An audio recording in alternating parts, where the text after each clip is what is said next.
Welcome back. I'm Jeff Hix, curator of the Strange As It Seems archives and grandnephew of John Hix, who created Strange As It Seems back in the late 1920s. When my dad, Ernest Hix Jr., first handed me the Hix family Strange As It Seems archives for safekeeping, all the photographs, letters, these files were all kept in these massive file cabinets.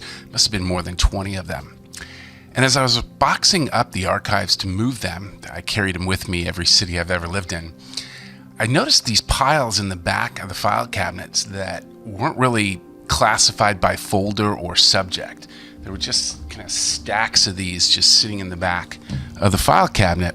And so I picked up one of these stacks recently and decided to just scan them in. I've been digitally collecting and scanning the archives for about 12 years now. And I began to realize as I was scanning them that these were all the proofs from the year 1960.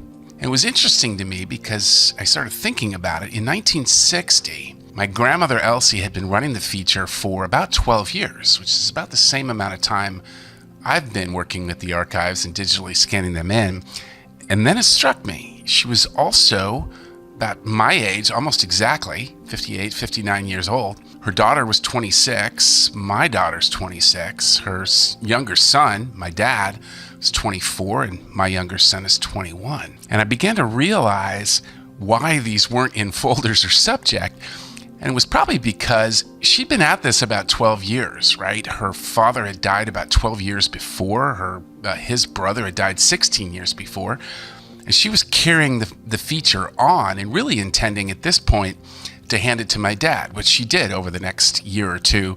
And my father and his wife, my parents, basically carried this strip all the way through to 1970 when the syndications ran out. It's kind of an amazing story how my grandma Elsie really carried the feature forward. It wasn't as if this was making money for anybody. It certainly wasn't. It was really more of a labor of love. But she was an executive secretary through this whole 12 years, working really business hours, right? From morning till night. She would come home after work, research, find the articles of the day for the next day.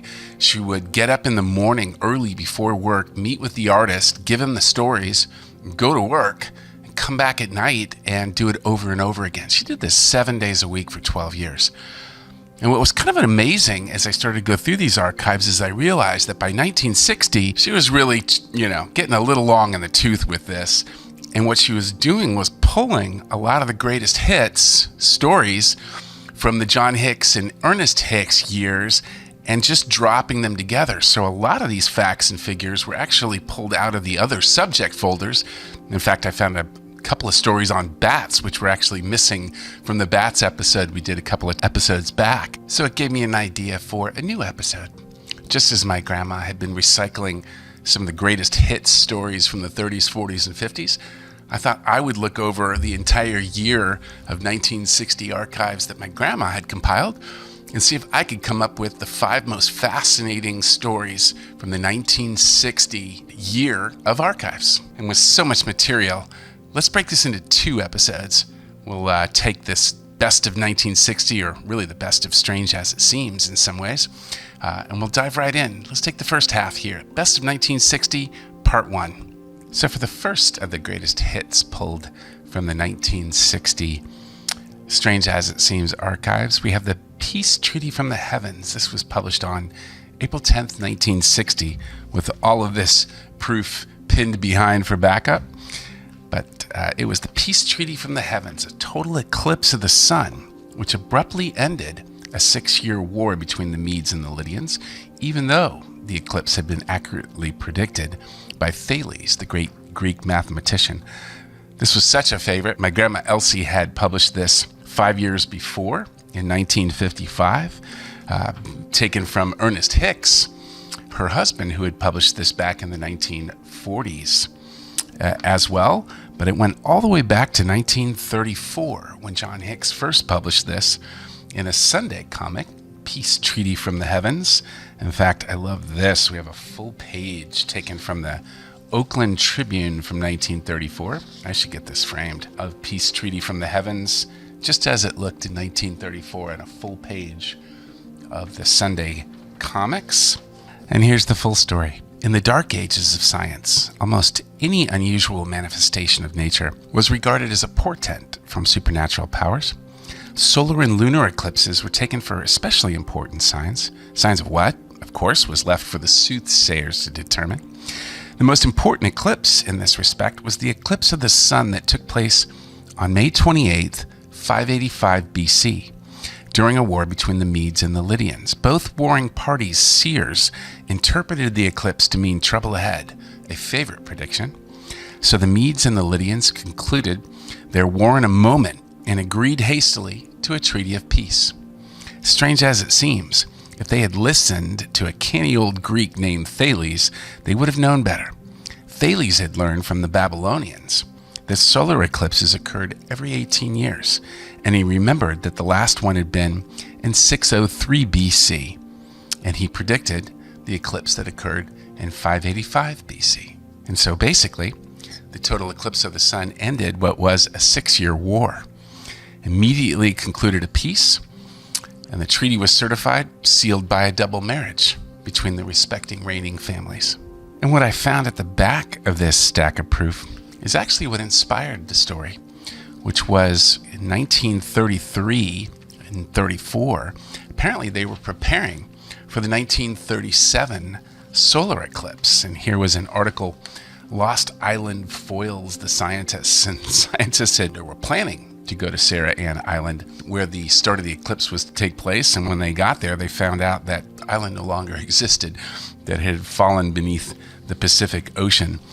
And on the back of that article, love this, girls versus boys in the public schools, basically proving, according to science at the time, the girls were, on average, smarter than males. This is due to a number of things, all of which have been scientifically studied and charted, and which show beyond a doubt that while, taking it by and large, girls are better students than boys, their sex always tends to keep to the middle of the road and to succeed up to a certain point, while it is the male who still soars to the heights of achievement or plumbs the depths. Statistics show that there are more geniuses among men than among women, and by the same token, more idiots.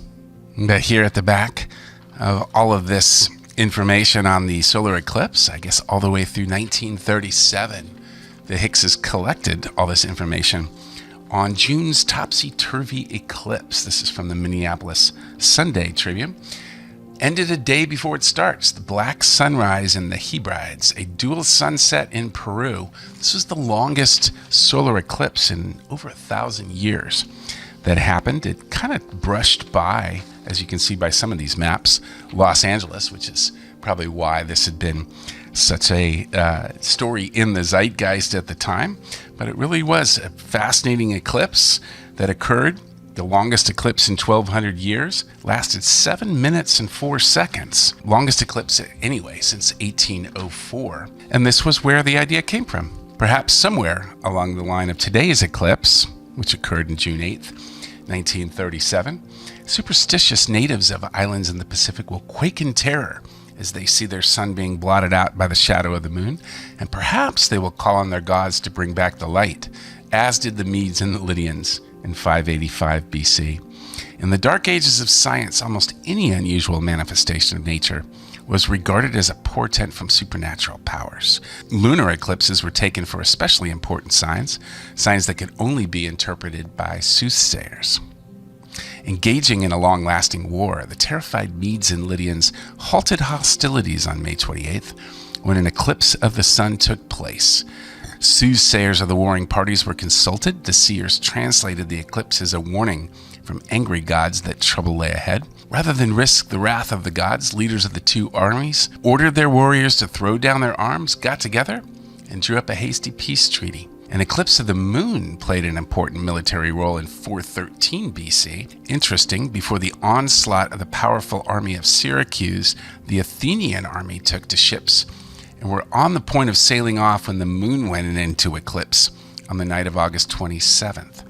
Mesius, leader of the Athenians, called for his soothsayer. The sayer interpreted the eclipse as a message to delay the departure of Athenian ships thrice 9 days. Mesius followed the advice. The enemy appeared on the scene, routed Mesius' troops, and executed their leader.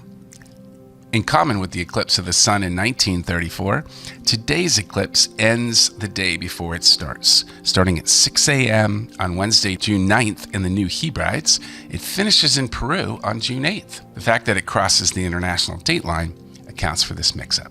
And another fascinating story from April 10th, 1960 was this. The safety pin was conceived, constructed, and sold for $400, all in 3 hours. This was another story that Ernest Hix had run back in the 1940s as well, about Walter Hunt, basically an inventor from New York who thought out the idea for the safety pin. He made a model out of an old piece of wire, sold the idea for $400, all in 3 hours. Basically, he wanted to pay off a $15 debt he owed to J.R. Chapin, the draftsman who prepared most of his patent designs. Fascinating. And in June of 1960, Grandma Elsie recycled one of a couple of stories that year, pretty fascinating to me, of old-time baseball players that you never hear about anymore, starting with A.G. Spalding, who was a pitcher for the Boston Red Sox in 1875. And he pitched 39 consecutive ball games. Can you imagine a pitcher doing that today? He pitched 64 games that year. He lost only 4. What a record. And here's the amazing thing. He never threw a curve. Fascinating. All kinds of backup here. A.G. Spalding's Boston record of 1875 is a wonderful achievement. He pitched 64 games, won 57, lost 4, tied 3, giving him a percentage of .934. From May 15th to July 24th, Spalding pitched all the games his team played, 39, winning 33, losing 4, and tying 2. From April 19th to June 3rd, he won 24 consecutive games and tied 1. From July 3rd to October 30th, he recorded another consecutive winning string of 22 games with 1 tie mixed in, and another record established by him in pitching 39 consecutive games. This goes all the way back to a 1931 comic strip by John Hix. In fact, Elsie cut out from the original artwork the drawing of A.G. Spalding that went into that comic strip. Really a fascinating story. In fact, we have a 1932 letter corroborating some of these facts from the A.G. Spalding and Bros Athletic Equipment Company. The Spalding brand going all the way back to 1932. And really the story of A.G. Spalding is really incredible. Baseball's highest average for one season, held by A.G. Spalding still here in 1930. In his days, first of the professional game, the rules compelled moundsmen to pitch with an underhand stiff arm motion. It was impossible to bend the wrist. This is why he didn't throw a curve. And thus was impossible to put a curve on the pitch. Spalding first pitched for an amateur team in Rockville, Illinois in 1865, when no pitcher could curve the ball because of the rule forbidding bending of the wrist in delivering the ball underhanded. He went to Boston to pitch in the National Association, baseball's first professional league, and won 4 pennants for Boston, 1872 to 73 to 74 to 75. In 1875, he won 57 games and lost only 4. The rules that year permitted bending the wrist, having been changed in 1872 to allow pitchers to throw, but still required an underhand delivery. Yet Spalding stuck to his straight arm style and proved more effective than the younger contemporaries of that year who were beginning to curve their slants because Spalding had control while these curveball pitchers were wild. Strange as it seems. And another fascinating baseball story from 1960 that my Grandma Elsie resurfaced, it looked to be a favorite over the years, was Iron Man Joe McGinnity, who pitched 3 doubleheaders in 1 month and won all 6 games for the New York Giants. She published this in, looks like April 10th, 1960.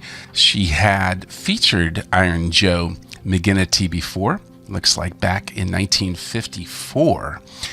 She had resurfaced then, actually, a new fact about Joe McGinnity that the family hadn't proven before. In fact, this was proven by, how about this, a letter from the New York Giants in 1953 to my Grandma Elsie In reply to your query, these are the facts about Joe McGinnity. He did pitch 2 games in one day, 5 times during his career with the New York Giants. No other pitcher did it that often. Pretty amazing. 5 times pitched both games of a doubleheader. Back in 1937, John Hix had featured Iron Joe. He had pitched to the Dubuque, Iowa team to a pennant at the age of 52. How about that? Back in 1936, again featuring the fact that he had won 3 doubleheaders in a row. Goes all the way back to 1935. Joe McGinnity for the New York Giants hit 41 batters in pitching, but still won 31 games in his first big league season. Fascinating. All the way back even to 1932, where John Hix had featured that same fact. Pitched to the Dubuque, Iowa team to a pennant, basically at the age of 52. So won the pennant at 52 years old. An endurance champion was the old-timer Iron Man McGinnity, who broke in with Montgomery in 1893 and finished with Dubuque in 1925. McGinnity reached his greatest fame with the New York Giants when he pitched both games of a doubleheader 5 times during his amazing career. Incredible story. Iron Joe McGinnity. Well, that does it for the first part of the greatest hits of 1960, and in some ways, the greatest hits of Strange as It Seems. If you like content like this, strange, unusual facts taken from the 1930s, 40s, and 50s, and even today, please hit the bell, like, subscribe, send me a note, put a comment down in the comment section. We'll see you next time for the second part of the greatest hits of 1960 here at Strange as It Seems.